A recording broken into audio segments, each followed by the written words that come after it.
Hey everyone, it's Strange Michael. I hope you're doing well today. I have my review here that I'm going to kind of do a little bit of something different. Not completely different, but a little bit different.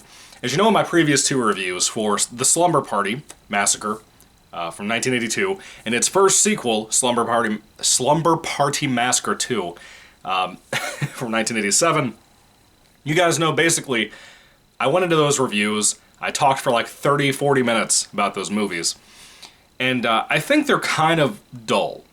And I think the problem is I'm just kind of sitting there recounting all of these different twists and whatever in the stories and different memories and stuff.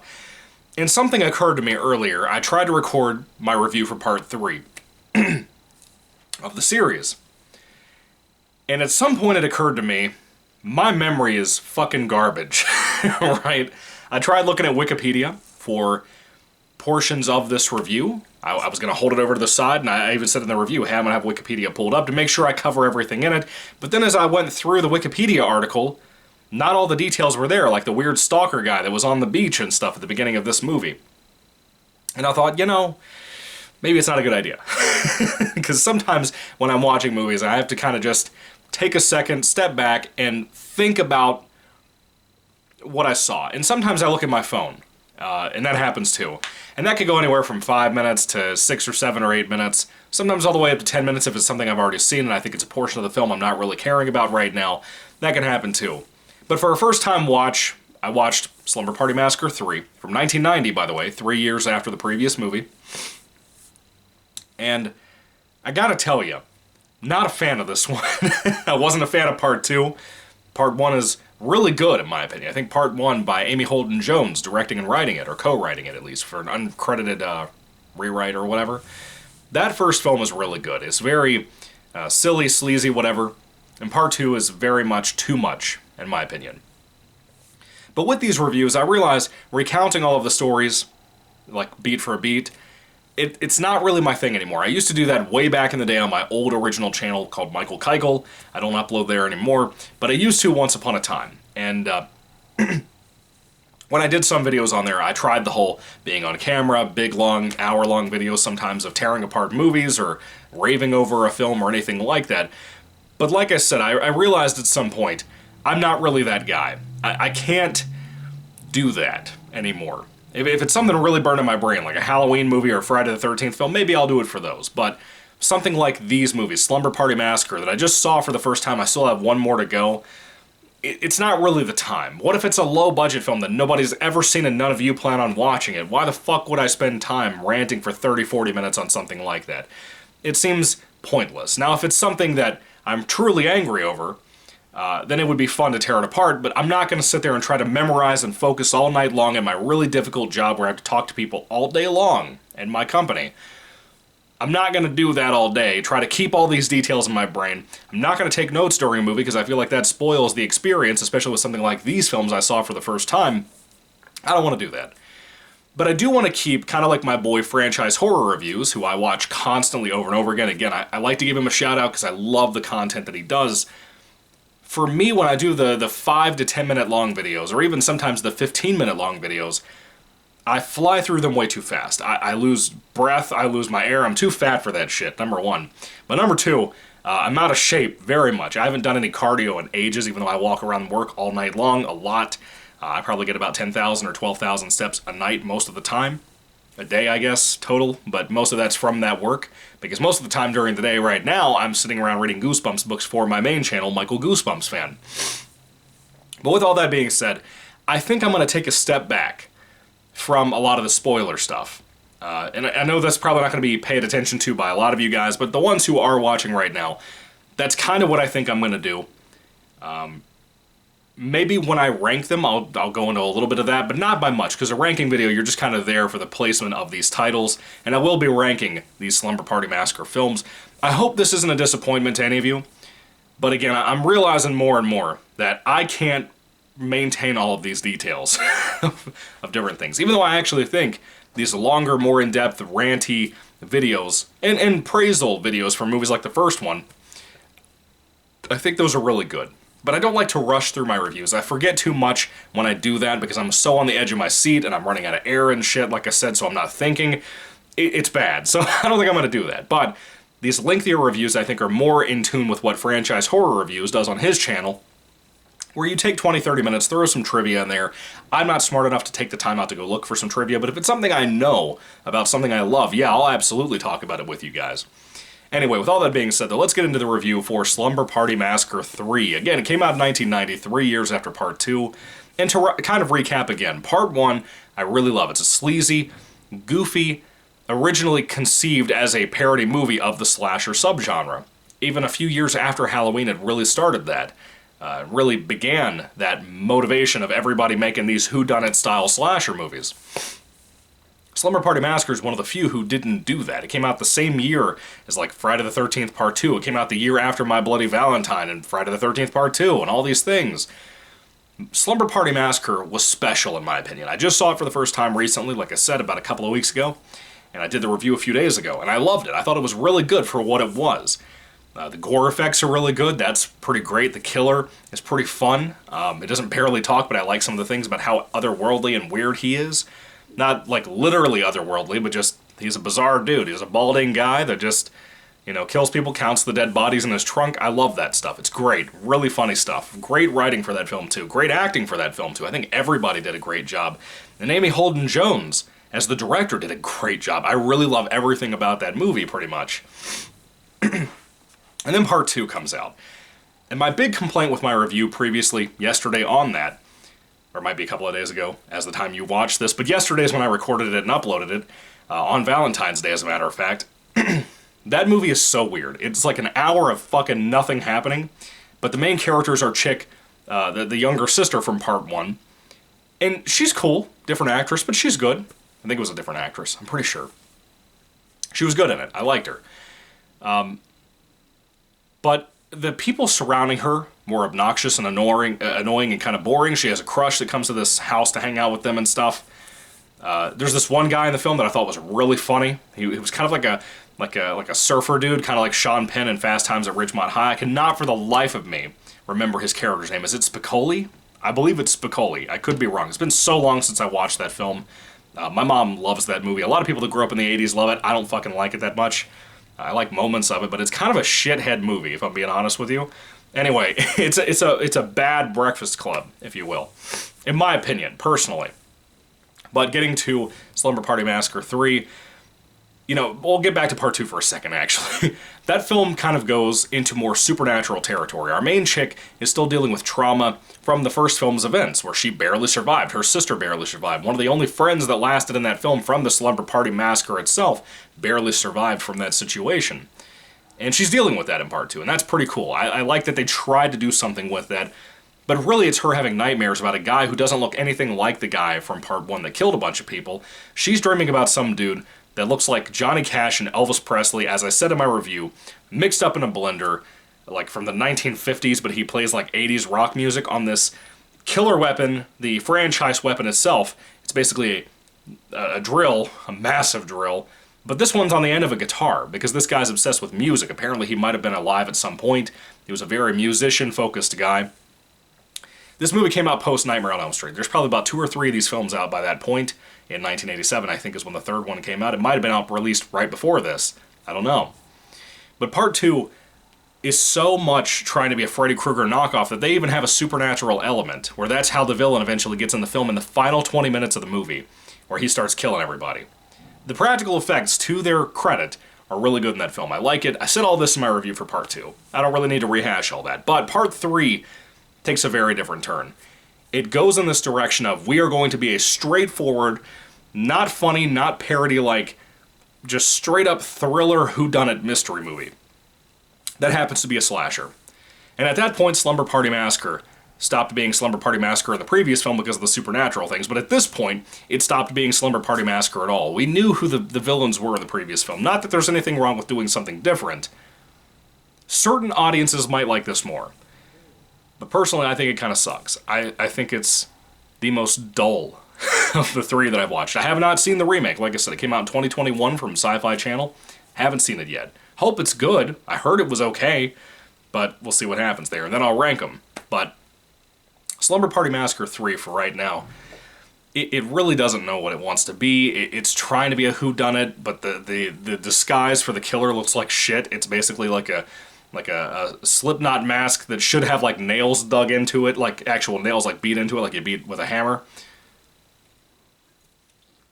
It should be something like that. It's not like that, and he's wearing like a black hoodie. But he also goes back to the first film's actual weapon of just using a big old drill. And that's how he kills people. But the whodunit aspect is a little boring. It's basically, again, about a group of girls. One of their parents aren't home, and they hang out at the house that night. They decide to have a slumber party. But before that, they're on a beach, right? That's how the film opens up. They're playing volleyball on a beach. A group of friends, some guys, some girls. I think 4 or 5 people, maybe 6 people. I don't know, something like that. And while they're there, some weird guy just walks over and sits down on the beach in dark clothing, long pants, all that. Not shorts, not sandals, nothing. They're all in their bathing suits. He just comes over like the most boring pre-90s goth, even though this is 1990. And he sits down and stares at him. And not like in a like, what are you doing type of stare, but like in a, that kind of stare. That kind of stare. It's hard to get the right angle because of the lighting here. The sun's moving around and stuff.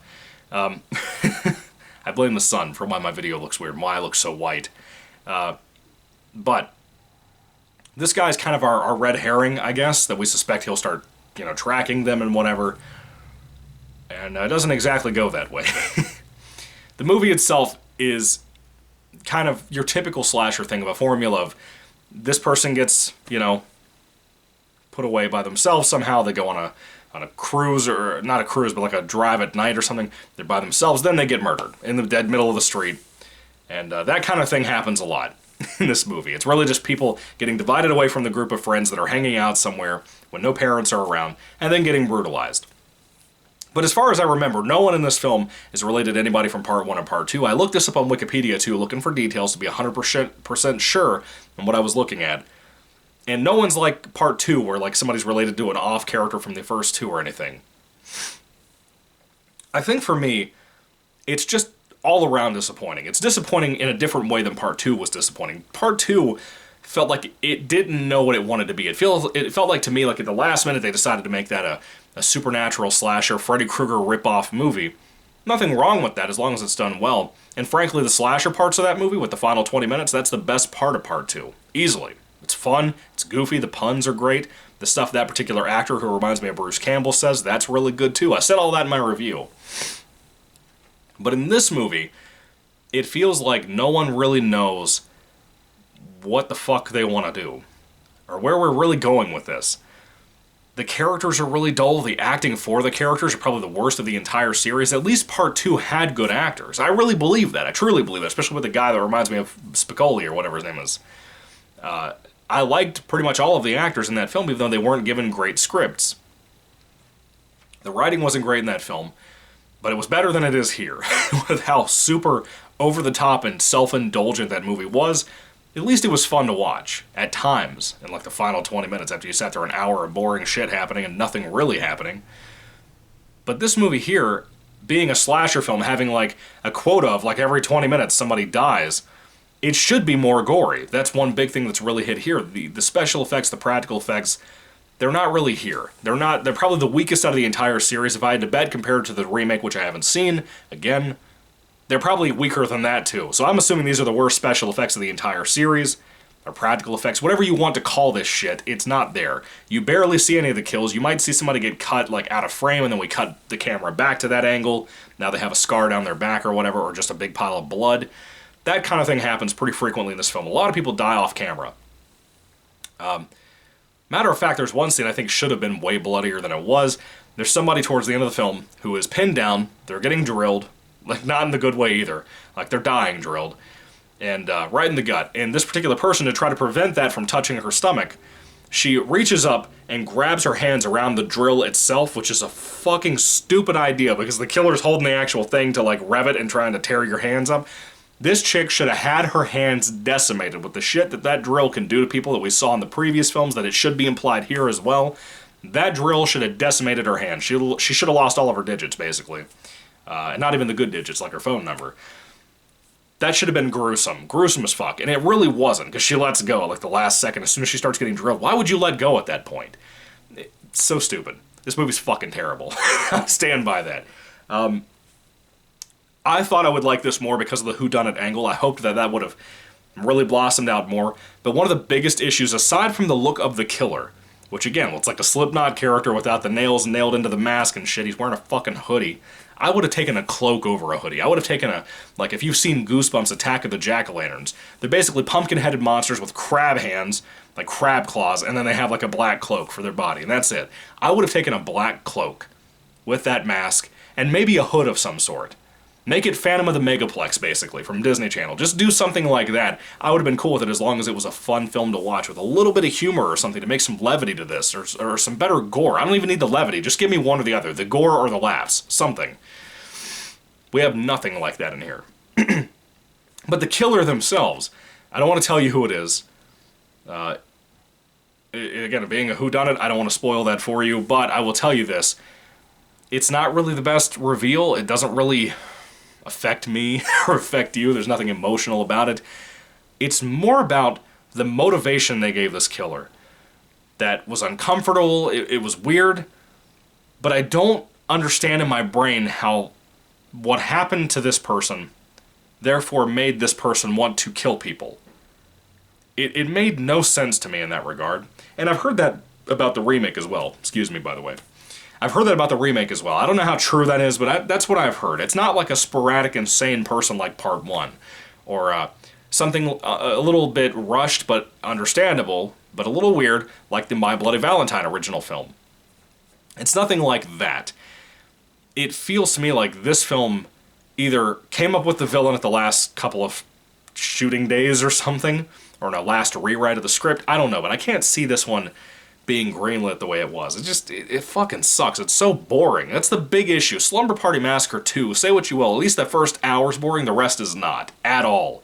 And it has wild, wonky things like musical scenes, like our main chick in that film is a part of a band. It has some really good music for that. In my opinion, really good music that I like. Very 80s style, because it is an 80s film. A lot of those things are hit really well in Part 1 and Part 2. Part 3 doesn't have any music or soundtrack that's really good, or even a score that makes it anything better than a straight-to-video film. Maybe better than straight-to-video films at that time in 1990, but not by much, in my opinion. It feels super low budget. Not always a problem, but it is here. It feels super just dull. It's boring from beginning to end. Even the reveal of the killer's lame. The motivations of this killer, like I said, are really uncomfortable, really not explored in a better way that makes fucking sense. Not that it has to. Somebody can be crazy and do things that make no sense. But here, I don't know. It just feels off to me. I don't think it's very strong at all. The writing's very boring. No one has any point in this film that actually made me laugh. I think there was like one attempt to make a joke at one point. It wants to be so straightforward. And again, that's so weird to me for a film that's part of a series that is called in every single title, including this one, Slumber Party Massacre. This is not something serious like ominous like Halloween or Nightmare on Elm Street or Friday the 13th. You know, all these things that have this omen of bad luck shit to them. And just the feeling of them, the way they're worded. This is Slumber fucking Party Massacre. This is a group of girls have a sleepover. In the previous film, one just randomly gets topless in the middle of a pillow fight with her friends. It's just the weirdest scene ever if you haven't seen it. And then you see a title like Slumber Party Massacre fucking 3. You think this is the third one of the series doing this shit. And what do? We make it a straightforward thriller slasher film with no levity to it. No real good gore effects. It's just cashing in on the name, basically. It reminds me a lot of some of the Hellraiser sequels from part like 5 onward, even though I like some of those better than I like the main 4 movies. Anyway, with all that being said, this movie's a piece of shit. It sucks. In my opinion, I think it's so dull, and I feel bad in a respect about saying that, but I also don't at the same time. It's such a letdown. It just, to me, it doesn't land where it should. It doesn't really have anything going for it. It's so dull and boring. It's not that it's unwatchable either. It's just not good at all. It just, I don't know. I would rather sit through part 2 than this, is my personal opinion. You saw my feelings about that. You saw my rating for that if you watched my review, which was a spoiler review. And I just feel a little bit more love for that movie than I feel about this one. But But again, usually my rating scale is a 5-star basis, right? Number 1 star, just 1-star reviews, are typically things that I have nothing in the film I like at all, or even respect about it. Number 2, like the second star out of the 5, is even if I hate this movie, there's at least something in there that I like. But typically it's films that I think just are underneath average a lot of the time. Or might have multiple things I respect and like, but the film is just bad overall. 3 stars is usually fairly watchable. I don't hate the film. I definitely don't love it. It can be good, but not that great. 4 is kind of a flawed masterpiece for me on the 5-star rating scale. 4 is like a really good, engaging film with a really lackluster or just straight out bad, shitty ending. That can get you a 4 out of 5 for me. A 5 is like, I wouldn't change anything about this, or I think there's really nothing wrong with some of the things people pretty much have an issue with. That's usually what my rating scale is defined as. I can't think about anything I like in this film, and some of the things that had some tension, like that one scene with the chick grabbing the drill bit, is it a bit when it's attached to a big-ass machine like that? I don't know. It doesn't matter. I'm not a fucking guy that can build things, so, you know, whatever. I'm not crafty like my wife. She's very crafty. She's very much a craft person. I'm not at all. I can write. That's about it. And I can talk on a fucking camera. That's about it, too. But anyway, Slumber Party Massacre 3. Really no character development. Really nothing aside from the villain's motivation, which sucks, you know? It's not a good film. To me, it's the worst at this current point of the series. It's the one I would rewatch the least. I don't even like Part 2, really. It's got a lot of flaws, has a couple of cool things like the guy that reminds me of Bruce Campbell that's the villain in that film, but the supernatural elements ruin that for that movie. But the straightforwardness about this film, the determination to be very direct and very dull, and very seriousness is what ruined this movie, which is so fucking bizarre to me. I wonder what Part 4 is going to be like. Is it going to be more humorous? Is it going to be kind of like the Scream TV show from MTV? Is it going to be something like that, where they have a good blend of humor and horrific killing? If they do that, I'd be totally down for it, but I don't see it happening. Anyway, with that being said, I have to wrap this review up, because I don't have anything else to say about this shitty-ass movie. And I have to start getting ready for work. It's going to be a long day. I have 3 more days, and I'm on the weekend, and I'm so excited about that. With that being said, though, have you seen Slumber Party Massacre 3? Did you love it? Did you hate it? I'd love to hear all of your thoughts down in the comment section down below. Again, please check out my friend Franchise Horror Reviews. I like to recommend him a lot, as well as another channel I love a lot, too, called Stranger Grayson. Really good movie reviewers. But Franchise Horror Reviews, I think, really is the place where I kind of want to make my content. A little bit spoiler-free, unless it's a really big deal or something everybody knows, like Luke is Darth Vader's fucking son or something. But with my horror reviews, I would kind of like it to keep it this way, with the rambliness and all that I typically do on everything I review. But, you know, taking my time, not rushing through. I think it feels more natural. I think you guys have a better time watching that. He and I had a little bit of a discussion the last few days, the last few times I've talked to him about that, and really trying to figure out what would be the best, you know, way to go about these kinds of reviews. I feel like not taking your time, or not taking your time in general, can be the big downfall to your reviews, because they feel disingenuous, they feel rushed, people laugh because you breathe so damn heavy, like myself. Not that I've ever gotten a comment about that, but I feel like it's incoming one day. Anyway, with all that being said, though, if I had to rate Slumber Party Massacre 3 on a 5-star basis, number 1, would I recommend it? Fuck no. If you're a fan of these movies and you haven't seen this one, you can check it out. I couldn't find it to rent anywhere, nor was I going to buy a copy of it, because I had heard that it wasn't great. I think I heard that from Jason on Sinister Cinema Reviews, that I watch a lot. But I wasn't going to buy this shit, and I'm definitely not going to buy this shit now. But I found it on YouTube, free to watch, which I guess technically counts as illegal, but if it's out of production and you can't get it anywhere, you can't even rent it. Usually if you can't even rent the shit anywhere on any kind of streaming service, which I watched Part 1 and Part 2 on Shudder, this one's not on Shudder, neither is the remake.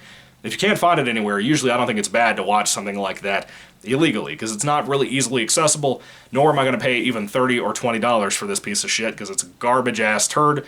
It's not worth your time or money. But anyway, if I had to rate the film on a 5-star basis, I'd give it a 1 out of 5 stars. I think it sucks. I've seen worse movies, mind you. I have seen worse movies. The mystery aspect in here is such a failure. It doesn't do what a mystery, thriller, whodunit, whatever the fuck you want to call this, it can't accomplish that. And it's such a shame, in my opinion, because I wanted to like this a lot. Because I really liked Part 1. I was hoping they'd go back to basics. In some respect, they do with the killer and the drill. But otherwise, No. No. Part 2's better. Anyway, have you seen Slumber Party Massacre 3? What do you guys think about it? I'd love to hear your thoughts and comments down in the comment section down below. What do you guys think about this format of the video? Just kind of keeping it spoiler-free for the most part. Maybe talking about a kill here and there, something like that. My real feelings about it, but taking my time. I'd love to hear your thoughts on that too. Just because I really want to perfect what this channel can be and will be when I'm done with my Goosebumps reviews. Because like I said, I'm about 10 or 11 or 12 books away from finishing up that entire channel's stuff. Aside from some things here and there later on in the year, I'm going to work on like some board game reviews or something for Goosebumps. But I will be done with the books, every book, period. Aside from new releases in the coming weeks. And I kind of want to know what the perfect feeling of a video should be, or what kind of perfect video you guys like for this, that I think I can accommodate. Again, the spoiler stuff, it leaves my brain fairly quickly. I'll be honest with you, especially when it's a bad film. My brain immediately hits delete on shit like that. But I would love to hear what you guys have to say about all this down in the comment section down below. Please, again, please comment, let me know what you think about this kind of video. I prefer it a lot, especially right here in front of this background. The more I record here, the more I like this, but I can't always do it here, just because of the noise outside, that kind of thing. Anyway, what do you guys think? I'd love to hear your thoughts and comments down in the comment section down below. Thank you all for watching. Hopefully you'll tune in to the previous 2 reviews if you haven't seen those yet, as well as the upcoming one very soon for the original 2021 remake. Anyway, we'll see what happens when I get to that in the next coming days. I want to do it in the next couple of days, if I can, but we'll see. And then I'll rank all the films, like I said. Anyway, thank you guys for watching. God bless you all, and goodbye.